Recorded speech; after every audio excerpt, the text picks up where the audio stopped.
प्यारे बच्चों, शुभ आशीष। आप सभी कक्षा 8 के विद्यार्थियों का मिशन प्रेरणा की ई पाठशाला में स्वागत है। आज हम सामाजिक विषय के अंतर्गत इतिहास विषय का अध्ययन करेंगे। इसके लिए आज जिस पाठ का चयन किया गया है वह है आपकी पाठ्यपुस्तक हमारा इतिहास और नागरिक जीवन का पाठ 5, प्रथम स्वतंत्रता संग्राम, कारण एवं परिणाम। बच्चों, जैसा हम पढ़ चुके हैं कि अंग्रेज भारत में व्यापार करने के उद्देश्य से आए थे, परंतु यहाँ पर प्राकृतिक संसाधनों की उपलब्धता और व्यापारिक संभावनाओं को देखते हुए उन्होंने यहाँ पर अपना राज्य विस्तार करने की सोची और यहाँ पर उन्होंने राजाओं और नवाबों के साथ अनेक तरह की संधियाँ कर लीं। अनेक तरह के एक्ट और नियम कानून लागू करके उन्होंने भारत पर अपना अधिकार कर लिया। भारत पर इस प्रकार अधिकार करने से भारत के प्रभुत्व वर्ग के लोगों और आम जनता दोनों ही उनके शोषण का शिकार हो रहे थे और अंग्रेजी शासन द्वारा बुरी तरह भारतीयों का शोषण किया जा रहा था। सभी इस अंग्रेजी शासन से दुखी थे और उनके मन में अंग्रेजों के प्रति विद्रोह की भावना प्रबल होने लगी थी। आज इस पाठ में हम ये जानेंगे कि किस प्रकार भारत में प्रथम स्वतंत्रता संग्राम की चिंगारी उठी। इसके लिए कौन कौन से ऐसे कारण थे जिससे ये संग्राम शुरू हुआ। इस पाठ को अच्छी तरह समझने के लिए हमने इसे 2 भागों में बांट लिया है। इस पाठ के पहले भाग में हम प्रथम स्वतंत्रता संग्राम के कारणों को विस्तार से जानेंगे तथा इस पाठ के दूसरे भाग में हम ये जानेंगे कि स्वतंत्रता संग्राम में उत्तर प्रदेश का क्या योगदान था। साथ ही इस स्वतंत्रता संग्राम के परिणामों पर भी हम दूसरे भाग में चर्चा करेंगे। तो आइए आज इस पाठ के पहले भाग को शुरू करते हैं और ये देखते हैं कि आज की कक्षा में किन किन बिंदुओं पर मुख्य रूप से चर्चा की जाएगी। आज की कक्षा में सबसे पहले हम उस समय की भारत की स्थिति से परिचित होंगे। हम ये भी जानेंगे कि कहाँ-कहाँ पर भारत में उस समय स्थानीय विद्रोह शुरू हो चुके थे। इन स्थानीय विद्रोहों का अंग्रेजों द्वारा किस प्रकार दमन किया जा रहा था, इसके बारे में भी हम चर्चा करेंगे। ये स्थानीय विद्रोह क्यों असफल हुए, उनके कारणों को भी हम जानेंगे। स्थानीय विद्रोहों की विफलता के बाद भी भारतीयों के मन में संघर्ष करने की भावना प्रबल हो उठी थी, जिसके कारण सन 1857 में एक सशक्त व्यापक संघर्ष की योजना बनाई जाने लगी थी। इस विषय में हम आज पूरी तरह से चर्चा करेंगे और जानकारी प्राप्त करेंगे। इस संघर्ष के बहुत सारे कारण थे। इन कारणों को हम 4 बिंदुओं में जानेंगे: आर्थिक, राजनैतिक, सामाजिक और धार्मिक तथा सैन्य कारण। इन सभी कारणों पर हम एक एक करके विस्तार से चर्चा करेंगे। इस क्रांति की योजना कहाँ पर बनना शुरू हुई, किन लोगों ने इस योजना को बनाने का कार्य प्रारंभ किया, ये भी हम आज जानेंगे। ये क्रांति कहाँ से शुरू हुई और किन किन क्षेत्रों में फैली, इसके बारे में भी विस्तार से चर्चा होगी। विभिन्न क्षेत्रों में क्रांति का नेतृत्व करने वाले क्रांतिकारी कौन थे, उन सभी से हम आज की कक्षा में परिचित होंगे। तो आइए बच्चों, शुरू करते हैं आज की कक्षा। आप सभी ध्यान से देखिए, सुनिए और समझिए। सबसे पहले हम उस समय की भारत की स्थिति से परिचित होंगे। हम जानते हैं कि 1757 में प्लासी के मैदान में नवाब सिराजुद्दौला और लॉर्ड क्लाइव के बीच में युद्ध हुआ था। उस युद्ध में नवाब सिराजुद्दौला के सेनापति मीर जाफर ने विश्वासघात किया और अंग्रेजों से जा मिले, जिसके कारण अंग्रेजी सेना जीत गई थी। तभी से ही प्लासी के युद्ध के बाद से ही किसानों, कारीगरों, शिल्पकारों, राजाओं और सिपाहियों व अंग्रेजों के बीच विवाद उत्पन्न होने लग गए थे। उस समय तक अंग्रेज गवर्नर जनरलों ने विभिन्न नीतियों के द्वारा भारत पर विजय लगभग पूर्ण कर ली थी और पूरे भारत पर अपना अधिकार कर लिया था। भारत में विदेशी शासन छल बल, सैन्य बल और अर्थबल पर टिका हुआ था। अंग्रेजी गवर्नर और जनरल भारतीय राजाओं और नवाबों के साथ छल कुचक्र करते थे और उनको आपस में लड़वाते थे और इस लड़ाई का वो फायदा उठाते थे। उस समय अंग्रेजी सेना भारतीय राजाओं की सेना से बेहतर अवस्था में थी। उनके पास ज़्यादा मात्रा में गोला बारूद, राइफल, अच्छी तकनीक की पिस्तौलें आदि थीं, जिसके कारण उनकी सेना भारतीय राजाओं की सेना पर भारी पड़ती थी। अंग्रेजों के पास धन की भी कोई कमी नहीं थी और यहाँ भारतीय राजाओं के पास अंग्रेजों की मांग पूरी करते करते उनके राजकोष खाली हो चुके थे और इस प्रकार भारतीय राजा और नवाब अंग्रेजों का किसी भी प्रकार से मुकाबला नहीं कर पा रहे थे। लॉर्ड डलहौजी के बाद 1856 में लॉर्ड कैनिंग भारत में अंग्रेजों के अंतिम गवर्नर जनरल बने। इस समय तक भारत के विभिन्न स्थानों पर स्थानीय विद्रोह शुरू हो चुके थे, जैसे कि बंगाल में सन्यासियों एवं फकीरों द्वारा अपने धर्म के पुनरुत्थान के लिए विद्रोह किया जा रहा था। सेना के सिपाहियों द्वारा भी विदेशी शासन और नीतियों के विरुद्ध विद्रोह किया जा रहा था। साथ ही साथ भारत के विभिन्न क्षेत्रों में रहने वाली जनजातियां, जैसे कि मध्य प्रदेश में भील, बंगाल, बिहार में संथाल, उड़ीसा में गौड़, कोल तथा मेघालय में खासी जनजातियां अंग्रेजों के शोषण के विरुद्ध विद्रोह कर रही थीं। लेकिन इन सभी स्थानीय विद्रोहों का अंग्रेजों के द्वारा आसानी से दमन किया जा रहा था। इसके दो मुख्य कारण थे। पहला कारण ये था कि ये सभी विद्रोह स्थानीय थे। स्थानीय का अर्थ है कि ये सभी विद्रोह एक सीमित क्षेत्र में और विशेष क्षेत्र में फैले हुए थे, जिसके कारण ये ज़्यादा लोगों द्वारा नहीं किए जा रहे थे, बल्कि कुछ उस स्थान के लोगों द्वारा ही ये विद्रोह किए जा रहे थे। दूसरा, इन सभी विद्रोहों में पारस्परिक समन्वय का अभाव था। इस तरह से पारस्परिक समन्वय का अभाव होने के कारण इन विद्रोहों को ज़्यादा लोगों का सहयोग नहीं मिल पा रहा था। इन दोनों कारणों से अंग्रेजों द्वारा इन स्थानीय विद्रोहों का आसानी से दमन कर दिया गया। स्थानीय विद्रोहों के दमन होने के बाद भी भारतीय जनता और भारतीय क्रांतिकारियों के मन में अंग्रेजों की कुशासन के विरुद्ध संघर्ष करने की भावना प्रबल हो रही थी। इस समय तक भारत में अंग्रेजों को पैर जमाए लगभग 150 वर्ष बीत चुके थे। इन 150 वर्षों में अंग्रेज शासकों ने सभी भारतीय संस्थाओं में दखल दिया। राजनैतिक, सामाजिक, धार्मिक, न्यायिक सभी संस्थाओं में अंग्रेजी शासन द्वारा दखल देना शुरू हो चुका था। इससे भारत में प्रभुत्व वर्ग वालों को सीधे ठेस पहुंची। साथ ही साथ भारत की आम जनता भी अंग्रेजी शासन से त्रस्त थी। भारत की जनता और शासक के बीच में संदेह का माहौल बन गया था। उनके बीच पारस्परिक विश्वास की कमी थी, जिसके कारण एक संदेह का माहौल उनके पास था और भारतीय जनता अपने शासकों पर बिल्कुल भी विश्वास नहीं कर पा रही थी। अंग्रेजों की इस दमन नीति के खिलाफ भारतीय क्रांतिकारियों का विद्रोह जारी था। उन्होंने सन 1857 में व्यापक रूप से एक सशक्त संघर्ष की योजना बनाई। इस योजना को बनाने के लिए बहुत सारे लोग और क्रांतिकारी इकट्ठा होकर एक साथ कार्य कर रहे थे। अंग्रेजों के खिलाफ इस विद्रोह को सन 1857 की क्रांति या प्रथम स्वतंत्रता संग्राम के नाम से इतिहास में जाना जाता है। जैसा हमने चर्चा करी कि उस समय ऐसे बहुत से कारण इकट्ठे हो गए थे जिनसे क्रांतिकारियों के मन में और भारतीय जनता के मन में भी अंग्रेजों के विरुद्ध संघर्ष करने की भावना प्रबल थी। इन सभी कारणों को हम 4 बिंदुओं में बांटकर पढ़ सकते हैं: आर्थिक, राजनैतिक, सामाजिक और धार्मिक तथा सैन्य कारण। इन सभी कारणों को हम एक एक करके विस्तार से समझेंगे। सबसे पहले हम बात करते हैं आर्थिक कारण की। आर्थिक कारण का अर्थ है धन संबंधी कारण। उस समय तक हम पहले भी पढ़ चुके हैं इस बात को कि अंग्रेजों द्वारा भारत को अपना उपनिवेश राज्य बनाया जा रहा था। उपनिवेश राज्य बनाने का अर्थ है कि अंग्रेजी शासन भारतीय संपदा का, भारत में जितनी भी फसलें और कच्चा माल उपलब्ध था, उन सभी का प्रयोग अपने देश की उन्नति के लिए कर रहे थे।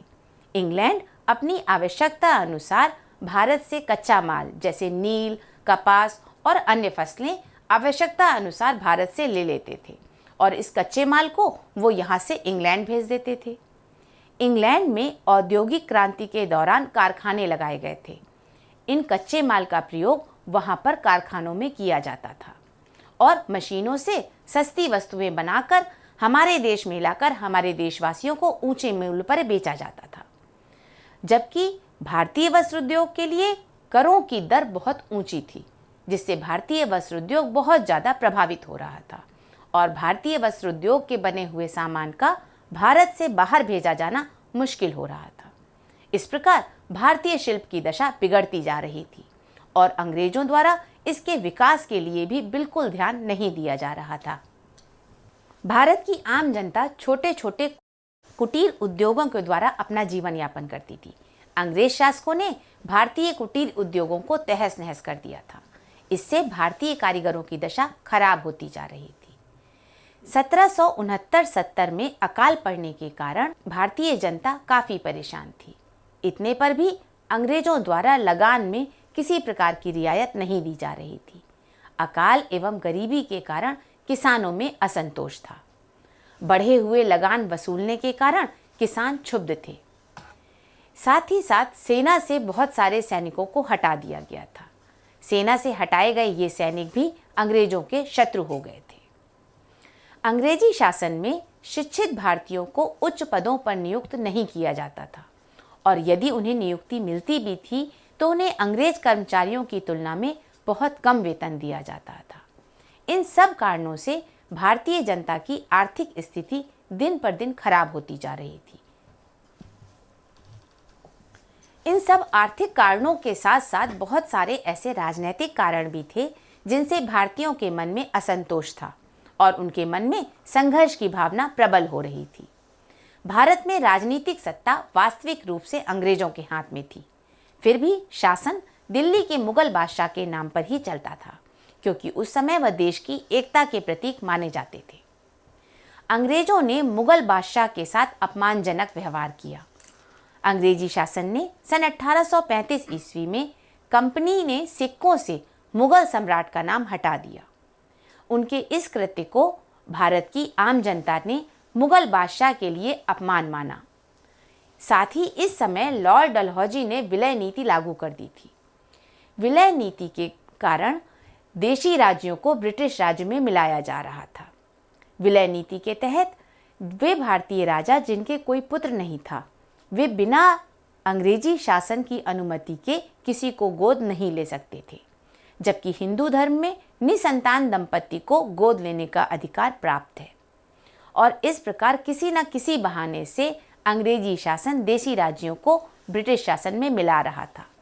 सभी देशी राज इस विलय नीति से आतंकित थे और उनके मन में डर बैठ गया था।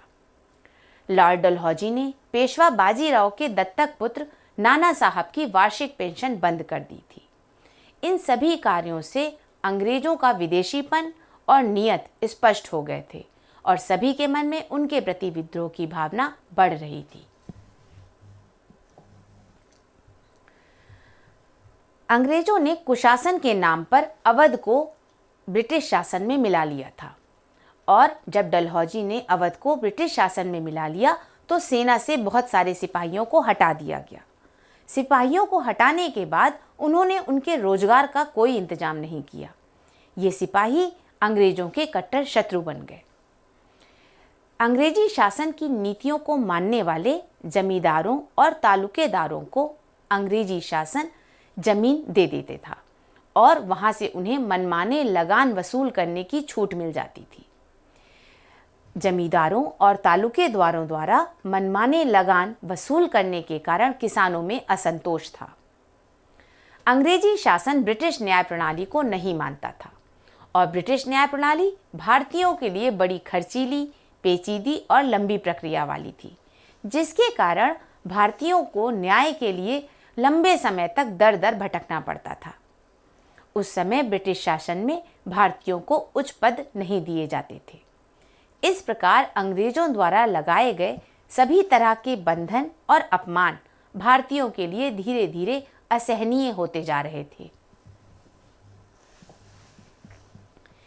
आर्थिक और राजनीतिक कारणों के साथ साथ बहुत सारे ऐसे सामाजिक और धार्मिक कारण भी थे।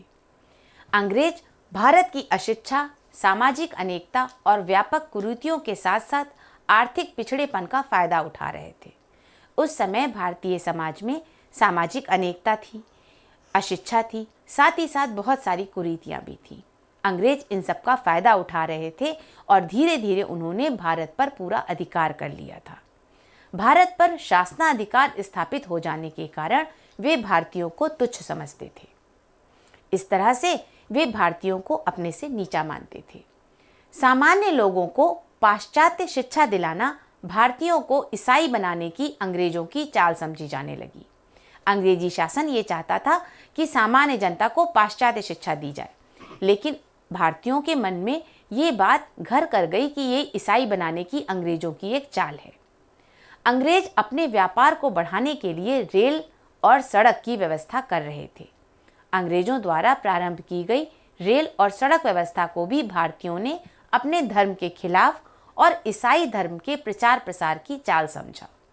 अंग्रेजों ने डाक व्यवस्था भी शुरू कर दी थी।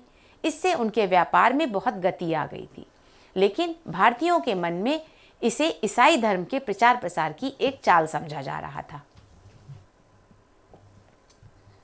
इस समय तक समाज में ईसाई मिशनरियों की संख्या बढ़ गई थी और ये ईसाई मिशनरी हिंदू और मुसलमानों का धर्म परिवर्तन कराने लगे थे।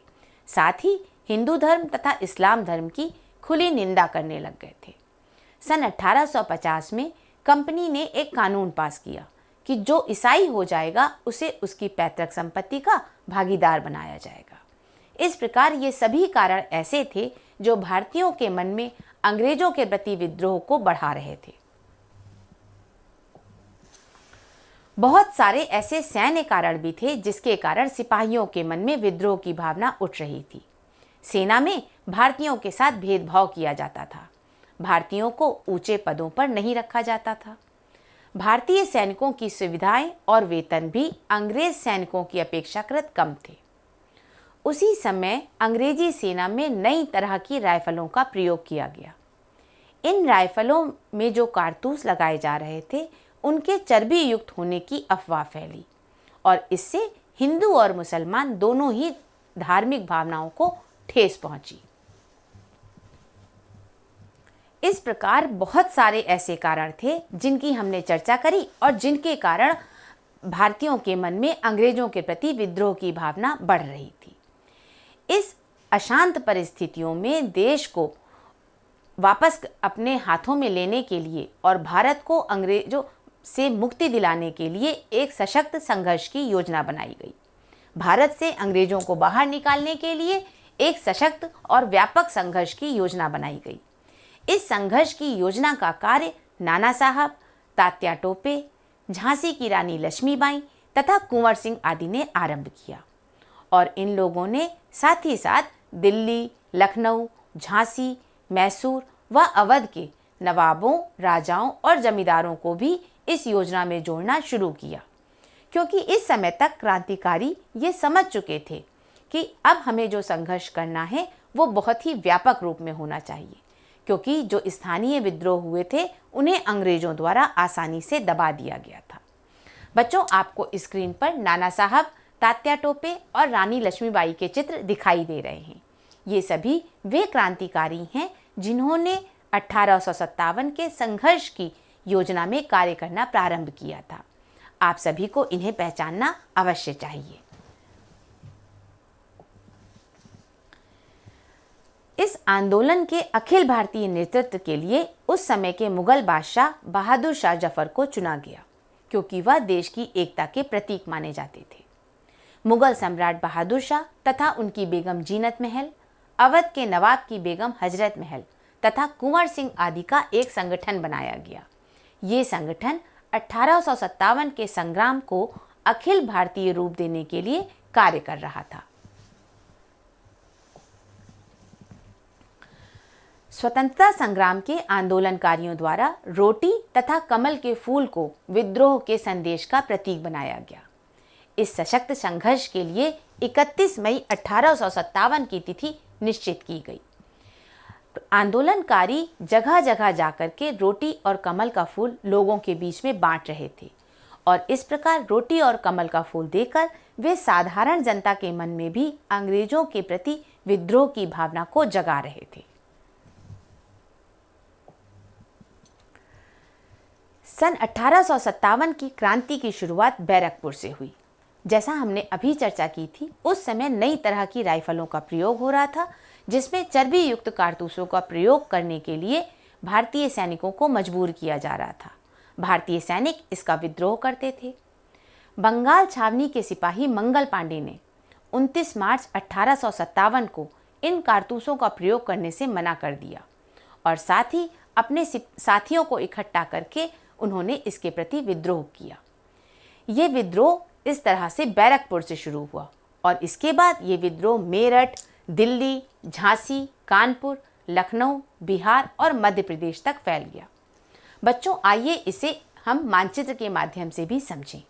ये मानचित्र आपकी पाठ्यपुस्तक में दिया हुआ है। इस मानचित्र में क्रांति कहाँ से शुरू हुई, किन किन जगहों पर फैली और उस क्रांति की नेतृत्व करने वाले क्रांतिकारी कौन कौन थे, इनको बताया गया है। आइए इन्हें हम ध्यान से देखें। सबसे पहले ये क्रांति की शुरुआत बैरकपुर से हुई, जहाँ पर मंगल पांडे ने अपने साथियों के साथ विद्रोह कर दिया। इसके बाद मेरठ में भी सिपाहियों द्वारा विद्रोह कर दिया गया। इसके बाद ये विद्रोह धीरे धीरे दिल्ली तक पहुंच गया, जहां पर इसका नेतृत्व बहादुर शाह जफर कर रहे थे। कानपुर में इस विद्रोह का नेतृत्व पेशवा बाजीराव के दत्तक पुत्र नाना साहब कर रहे थे। झांसी में रानी लक्ष्मीबाई इस संघर्ष का नेतृत्व कर रही थी। साथ ही बिहार में जमींदार कुंवर सिंह भी अंग्रेजों के खिलाफ मोर्चा खोले हुए थे। इसी प्रकार मध्य प्रदेश में रानी अवंतीबाई ने भी अंग्रेजों के प्रति विद्रोह कर दिया और इस प्रकार ये विद्रोह जो बैरकपुर से शुरू हुआ था, धीरे धीरे पूरे भारत में फैल गया। आप भी इस मानचित्र को अपनी किताब में अच्छी तरह देख करके इन जगहों को और इन क्रांति का नेतृत्व करने वाले क्रांतिकारियों के चित्रों को अच्छी तरह पहचानिए। ये सभी वो क्रांतिकारी हैं जिन्होंने प्रथम स्वतंत्रता संघर्ष को गति और दिशा प्रदान करी। इस प्रकार बच्चों, आज की कक्षा में हमने बहुत सारे बिंदुओं को जाना। आइए एक बार पुनः देख लेते हैं कि आज की कक्षा में किन किन बिंदुओं पर चर्चा की गई। सबसे पहले हमने उस समय की भारत की स्थिति के विषय में चर्चा की। उस समय देश के विभिन्न भागों में स्थानीय विद्रोह शुरू हो चुके थे, जैसे कि बंगाल में सन्यासियों और फकीरों द्वारा विद्रोह, सेना के सिपाहियों द्वारा विद्रोह, साथ ही साथ विभिन्न क्षेत्रों की जनजातियों द्वारा भी विद्रोह किया जा रहा था। लेकिन सभी विद्रोहों का अंग्रेजों द्वारा आसानी से दमन किया गया, क्योंकि ये सभी विद्रोह स्थानीय थे और इनमें पारस्परिक समन्वय का अभाव था।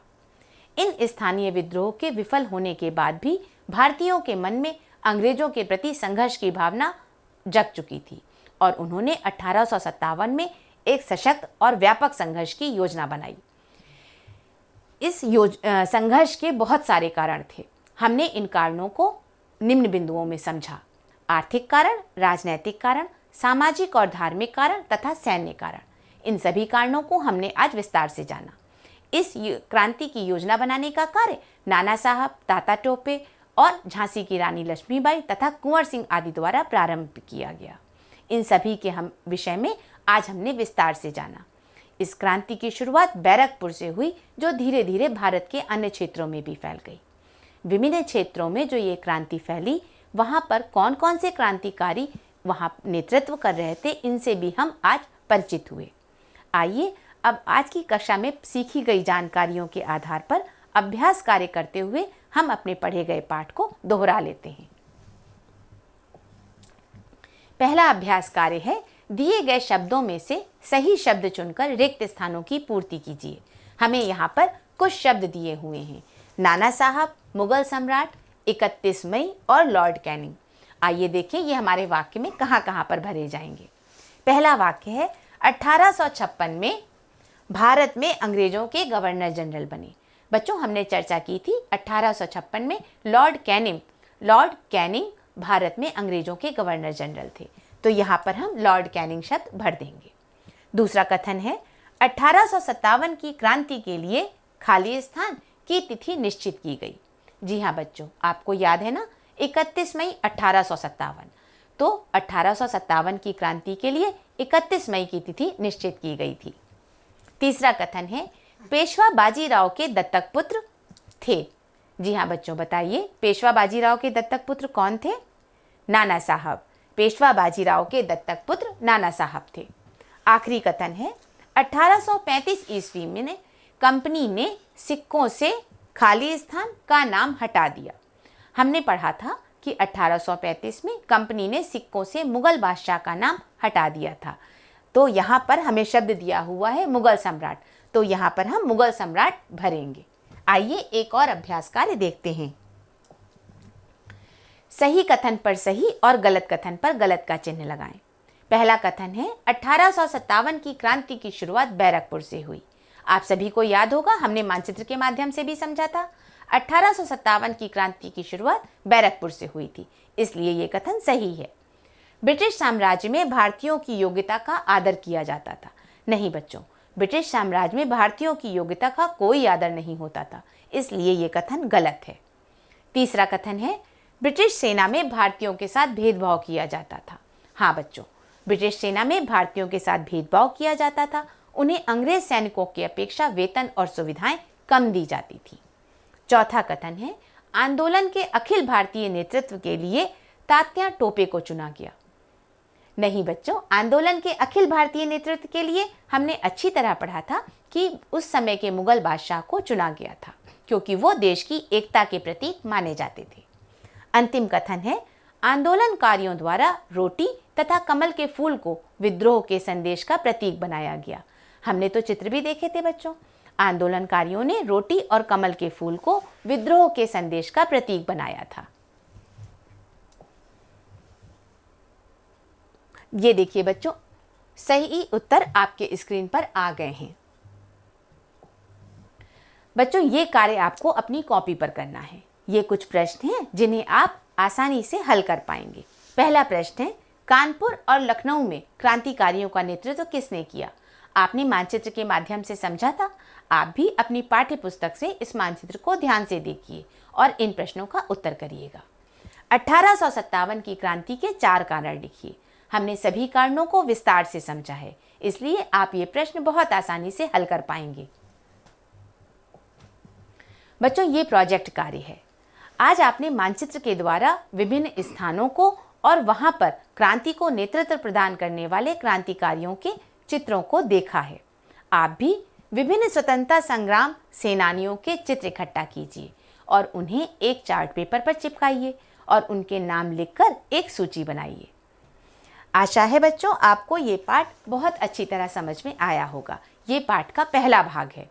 अब इस पाठ के दूसरे भाग के साथ हम जल्द ही आपसे फिर मिलेंगे।